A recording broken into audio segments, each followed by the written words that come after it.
Hello everyone.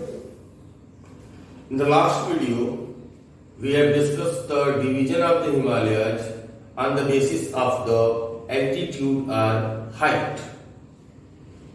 But Himalaya is not divided only on the basis of the altitude. Himalaya is also divided by the local names or by the region to region. This division of the Himalayas by region to region is marked by the different river valleys or by the different rivers.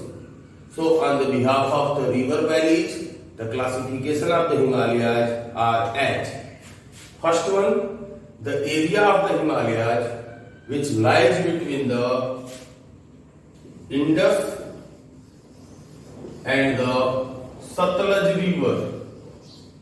This area is known as the Punjab Himalaya.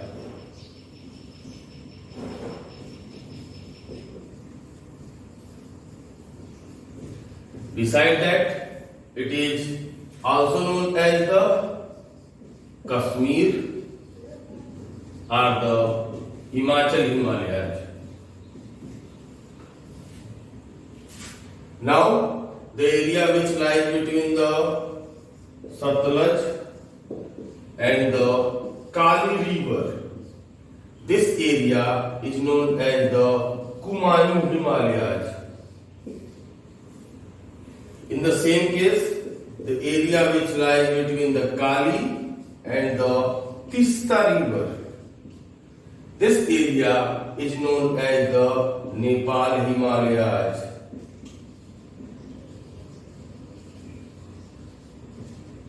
Why this area is known as the Nepal Himalayas? Because in this part, maximum area of the Himalayas lies into the Nepal. And it is memorized to you all that the highest range of the Himalayas, which is the Mount Everest, that lies into the Nepal.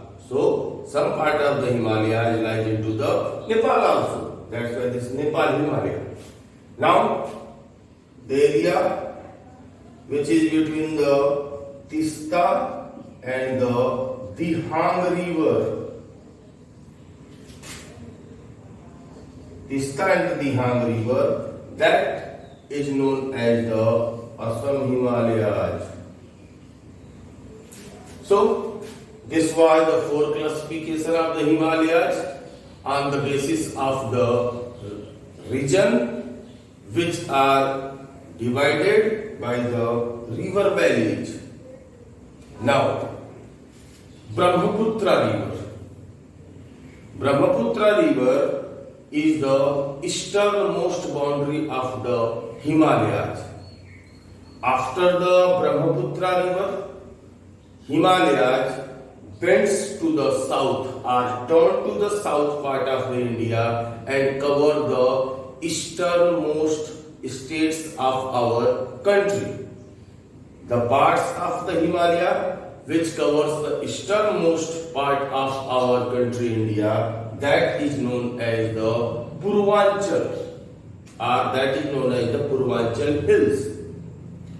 These Purvanchal Hills are made up of the hard sandstone, which is in turn sedimentary rock.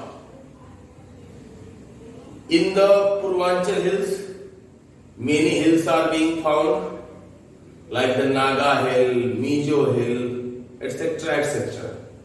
So this was all about the Himalayas. Now, the northern plain of our country, India. As in the first video I have told you all that northern plain is also known as the wheat granary of our country, India. So, the northern plain.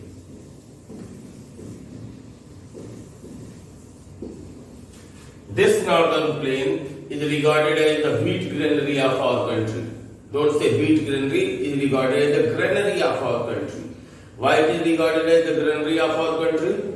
Because it is the area which gives maximum production, which is used to feed the population of our country. This northern plain is rich in the alluvial soil, and it is also believed that out of the 6 types of the soils which are found within India, alluvial soil is the most fertile soil. Yes, this is made up of the alluvial.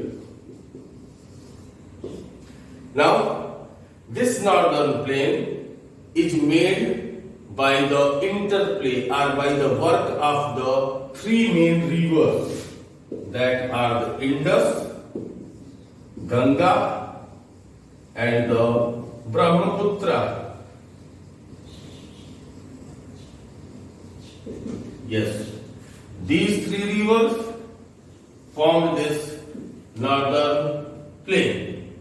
Now, the total area of the northern plain is 7 lakh square kilometers. Its length is 2,400 kilometers and its width is 240 to 320 kilometers. Yes, and as it is the most fertile area of our country, it has also the availability of the water, and it has the accurate climate or good climate for the survival. This area is the most thickly populated area of our country, India. Now, one thing which I forgot, this northern plain is not only made by these 3 rivers. Along these 3 rivers, its tributaries, yes, its tributaries also help. Now, what is tributary? When maximum river streams came and joined into the one main river, that are known as the tributary. Okay? One more is there, that is the distributary. So what is distributary? When it is just opposite of the tributaries. Yes. See? This is the tributaries.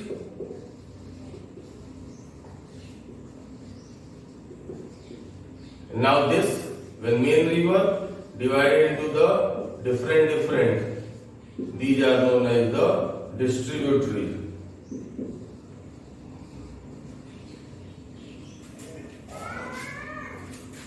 Now one more thing, this plain or this northern plain is also divided into the 3, or we can say that northern plain is divided into the 3 parts. First one is known as the Punjab plain. First one is the Punjab plain. This Punjab plain is made by the Indus and its tributaries.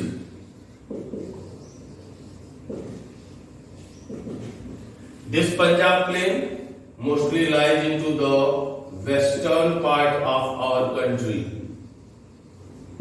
In today's scenario, maximum part of this Punjab plain lies into the Pakistan. Another is the Ganga plain.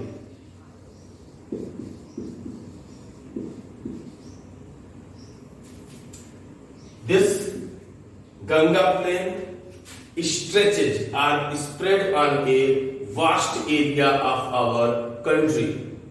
The areas which lie in this Ganga plain, that are the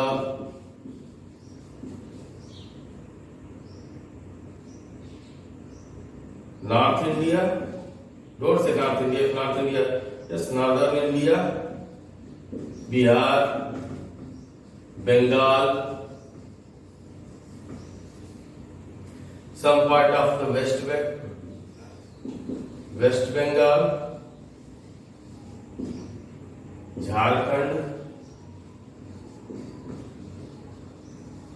etc. UP Bihar is also there. That's why I have written the North India. Now, beside this Ganga plain, or apart from the Ganga plain, there is the Brahmaputra plain.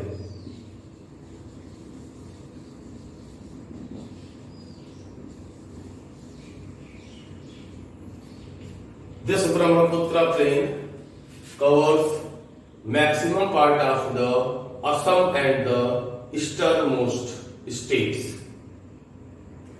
So, these were the three divisions of the northern plain. Now, as from the name only it is little bit clear that northern plain is there, so obviously the texture of the land will be the plain only, but it is not sure. We can't say that in the northern plain area whole area's texture is same or whole area is plain. Some area's texture is different from the another, and on the behalf of that, the areas of the northern plain are classified into the four types, that are the Bhabar, Tarai, Bangar,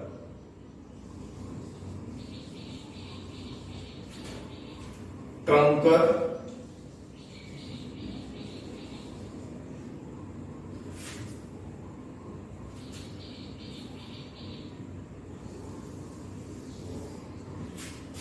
these are the four another divisions of the Ganga plain. Sorry, don't say Ganga plain, of the northern plain. On the behalf of this, different type of textures are being found. This Bhabar, mostly pebbles are found. Pebbles. Tarai, wet swampy area.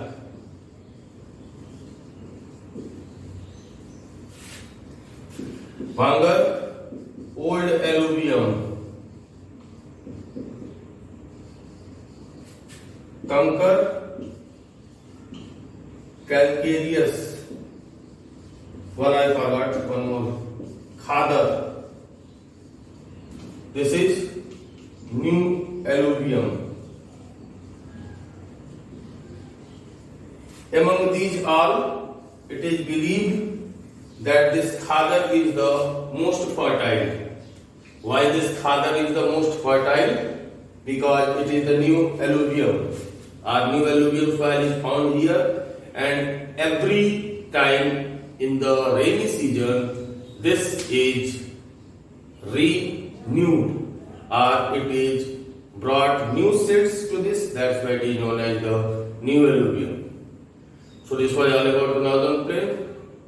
In the next video, we shall discuss about the peninsular plateau. Bye bye, my dear students.